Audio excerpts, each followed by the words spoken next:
আকাশলীনা। কবি জীবনানন্দ দাশ। সুরঞ্জনা, ওইখানে যেও নাকো তুমি, বলো নাকো কথা ওই যুবকের সাথে।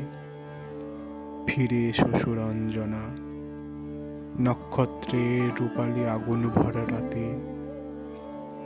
ফিরে এসো এই মাঠে ঢেউয়ে, ফিরে এসো হৃদয়ে আমার। দূর থেকে দূরে, আরো দূরে, যুবকের সাথে তুমি যেও নাকো আর। কি কথা তাহার সাথে, তার সাথে? আকাশের আড়ালে আকাশে, মৃত্তিকার মতো তুমি আজ, তার প্রেম ঘাস হয়ে আসে। সুরঞ্জনা, তোমার হৃদয় আজ ঘাস, বাতাসের ওপারে বাতাস, আকাশের ওপারে আকাশ।